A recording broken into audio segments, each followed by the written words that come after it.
question 4.3. This would be angle, side angle, and angle, angle, side.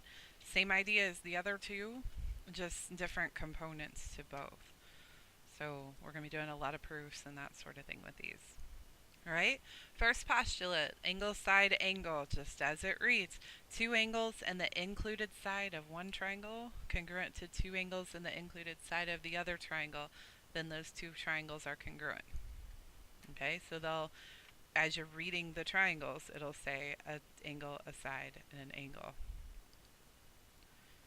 All right, so let's say I give you these three triangles, and I say which triangle is congruent to triangle cat over here on the left by angle, side, angle. And cat already has angle, side, angle. So look at the other two, kind of decide which one you think. The bottom one has an angle, and a side. The side is not between the two angles. So it's not this one. It is this one. Triangle dog is what it looks like to me. But it has angle, side, angle. But when you go to name it, cat actually matches up to GDO. So you would put triangle CAT is congruent to triangle GDO. Alright, here we go. I'm going to do a proof. You know the first step every single time.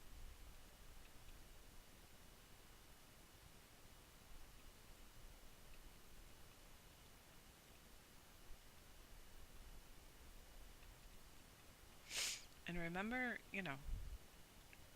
these givens, sometimes there's two lines of them, so you have to make sure that you get all the givens. And you can abbreviate where necessary. Alright, so let's go mark on the picture. They say angle CAB, would be right here, is congruent to angle DAE. And then line AB is congruent to line AE.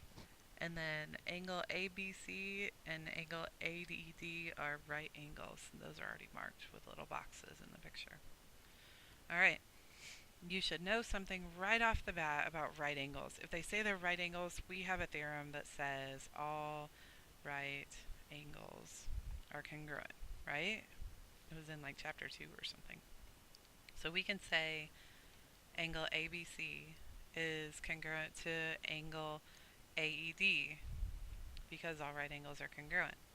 So then if we look at our triangles, we're trying to prove the triangle on the left is congruent to the triangle on the right. We can say they're congruent by angle, side, angle. So do triangle ABC is congruent to triangle AED by angle, side, angle. So pretty much the same idea as the other two postulates, just a different setup, a different scenario. Alright, let's try another one.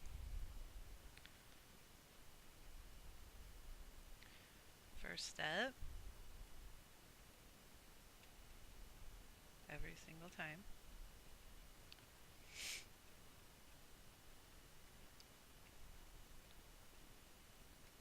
Alright, and when we mark this on the picture, it says NM is congruent to NP, and then angle M is congruent to angle P. Alright, so at this point, pause the video, see if you can work the proof, and then come back and we'll work it together. Alright, so after you've tried this on your own, surely you looked at the middle of this picture and said these are vertical angles. So angle LNM is congruent to angle ONP. We gotta get them named the right direction by the vertical angles theorem.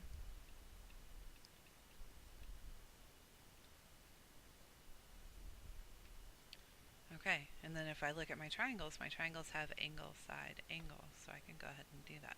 Triangle NML is congruent to triangle NPO by angle, side, angle. Eventually we're going to mix all of the triangle theorems together, and you'll have to choose from the four. Alright, the fourth one in the series, and this is the only theorem in the series. The other three, side, side, side, side, angle, side, angle, are all postulates. Angle, angle, side is a theorem. So this says two angles and a non-included side. This is the one that decides which way you go.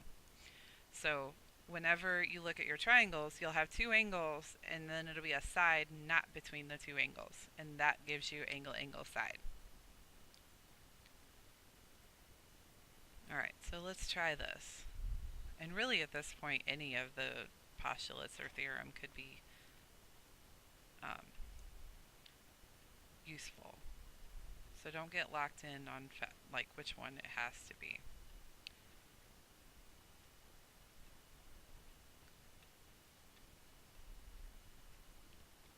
Okay, so there's my given. And we're going to go mark angle S is congruent to angle Q because the other given, we don't have anything to mark yet. But it says that RP bisects angle SRQ. So it bisects this angle at the bottom. And if you remember, whenever it says bisects, that means that it cuts it in half. It makes two equal pieces. So if it cuts an angle in half, it makes two congruent angles. So we can say angle SRP is congruent to angle QRP. And since we decided that was because of the bisector, we can do definition of bisect or definition of angle bisector, either one. Alright, now our triangles have two angles right now, so they need a side. Like we talked about before, they have to have a side in order to be proven congruent at all. So, and then right here in the middle, we have a reflexive side. So we can say PR is congruent to PR by the reflexive property. Not reflective, it's reflexive.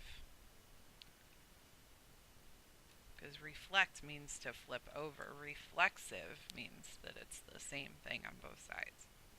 Alright, so now my triangles have angle, angle, side, so I can prove them. Triangle SRP congruent to triangle QRP by angle, angle, side.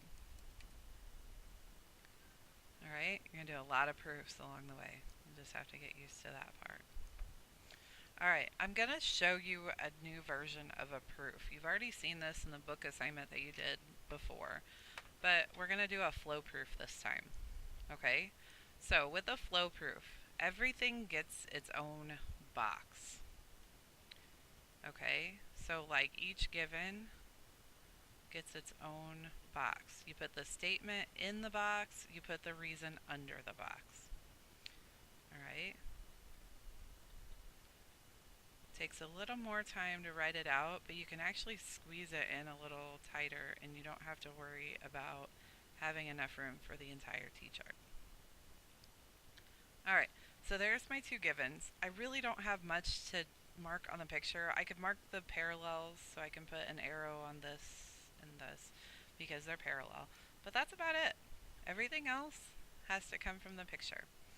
So first thing, I want you to check for things that we can assume. So we look in the middle of the picture, we have vertical angles. In a flowchart, vertical angles behave like a given, so we're going to put them down here as if they were a given. Okay, so we're going to put angle XMQ is congruent to angle RMT.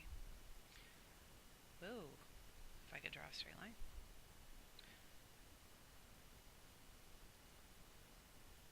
Okay, and that's by vertical angles theorem. Okay, all of your givens go on the left-hand side, but vertical angles we can kind of just stick in wherever we go. They don't come from anything, they just get put like a given. Okay, now let's go to this bisect statement because that's the next one that's easiest to use. If XR cuts QT in half, that means that this segment and this segment have to be the same. So that comes from the bisect statement, so we're going to put it next to it. So QM is congruent to TM by definition of bisect. And that comes from the bisector, so we're going to put an arrow from the bisector to that box, okay? this happens because of this. So that's why we put an arrow that way. All right, so right now my triangles have an angle and they have a side, so we need something else. Okay, we've got the parallel that we haven't used yet out of the givens. If those lines are parallel, then you remember all your alternate interiors and all that business, corresponding angles, that sort of stuff.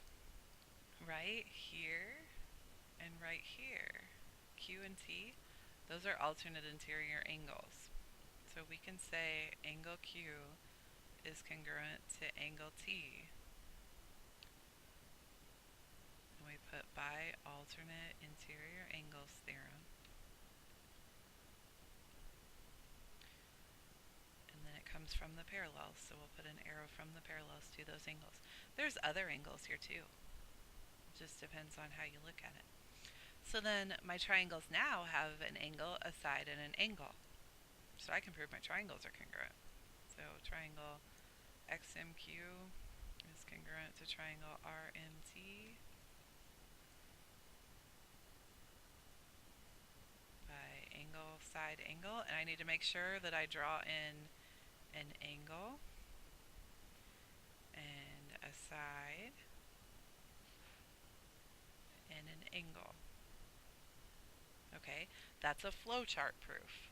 Sometimes these are easier because it's hard to remember to use all of your givens, but in this format, you force yourself to use every given for whatever it does. Okay, we're going to go back and forth between these two quite a bit. Alright, so I'm going to leave the last two proofs. If you choose to do them on your own, that's great. If you'd like me to check them over, I will absolutely check them. Try a T-chart, try a flow chart. Try both of those methods on one proof and see the difference between the two of them. Okay? Because they look different, but they have the same information.